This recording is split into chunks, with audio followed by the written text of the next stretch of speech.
Welcome to a session in which we will look at the impact of the growth strategy of selling more of existing products and services to existing customers on the business financials. In an earlier session, we saw how Lena analyzed the strategy using the relevant elements of 4C plus E framework. We will now take that analysis forward to see how financial elements of the business such as revenues, costs and capital are impacted by the strategy. We saw earlier Lena estimated the market size. She then went on to estimate her potential market share. When she analyzed customer needs, she realized that customers prefer packaging that is airtight so that they can buy more quantity without worrying about it getting spoiled. Lena then analyzed the required capabilities including equipment, skills and time to be able to meet these customer needs. She concluded that she needs to use better packaging material, buy a new packaging machine and hire one more person to make sure that the production work is done on time so as not to affect the sales process. Having completed this analysis, Lena is now ready to understand the impact of this strategy on the financials of the business. We will begin by looking at how she forecasts revenues. Lena has two main customer segments. The first is individuals and households who buy pickle for their own consumptions. These are usually cash sales. The second segment is wedding halls, religious places, etc., which buy in bulk for functions, and these are usually credit sales. We can see the contribution of these to the overall revenues. Lena feels that the wedding halls, etc., will buy only what they need based on the number of functions and the people who attend them. But it is the first type of customers, individuals and households, who will buy better packaged pickle more because they are the ones who have told her about the problem with existing packaging. Hence, Lena's forecasted increase in revenues will come largely due to the increase in cash sales to individuals and households as seen here. Lena feels that there will be a small increase in credit sales also as some of the bulk buyers can be persuaded to buy more.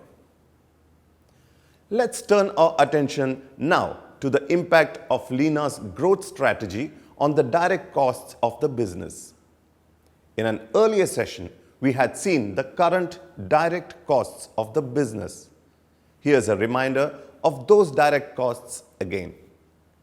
The major components of direct costs which will be affected by the growth strategy are raw material costs and wages to the workers.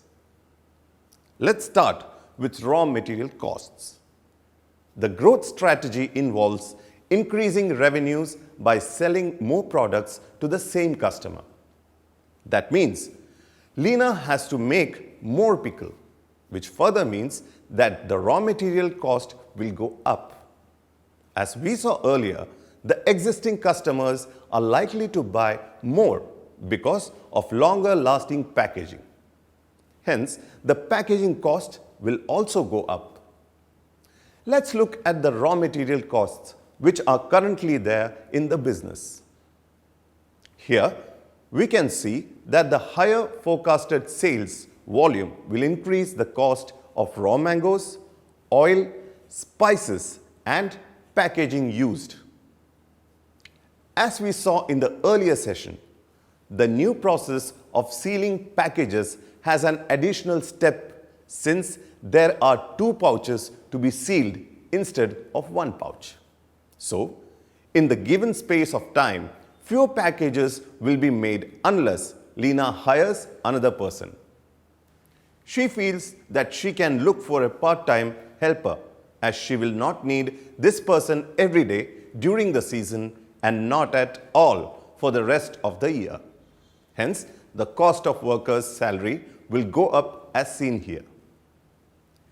There is likely to be a small increase in the transportation cost as more raw material will be bought by the business during the season.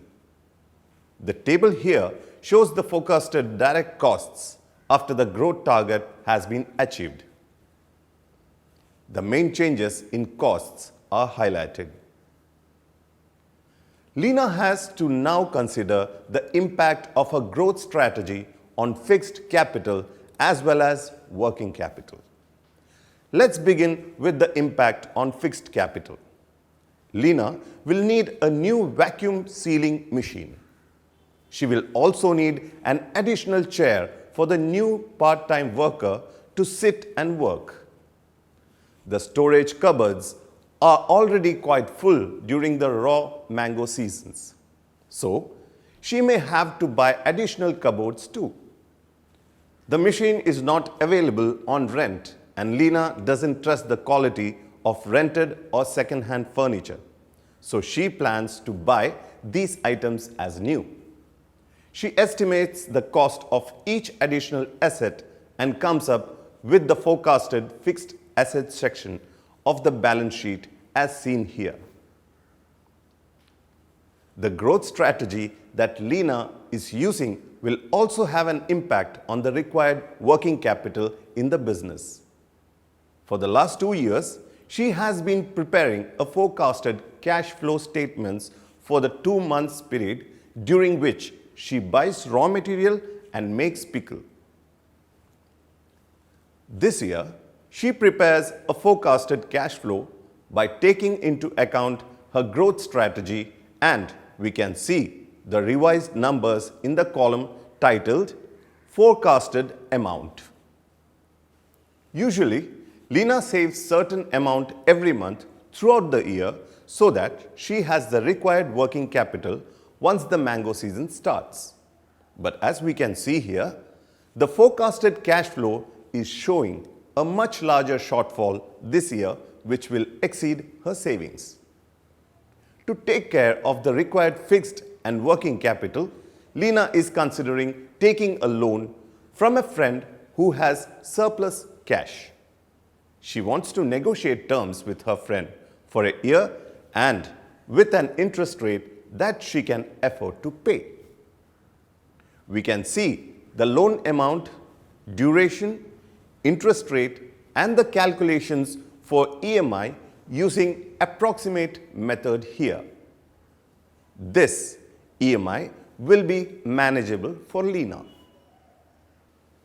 The last financial impact that Lina has to look at is on indirect costs. The business indirect costs will go up mainly due to the interest payments on the loan. Additionally, they will go up further due to higher depreciation costs as the business will have more assets. Lina also feels that some extra amount should be forecasted for repair and maintenance. We can see the indirect costs forecasted by Lina with changes highlighted. Lina has finished analyzing the impact of the growth strategy on revenues, direct costs, required capital, and indirect costs. She is now ready to do break-even analysis using forecasted numbers. Lina calculates the total forecasted costs of the business, which we can see in the table.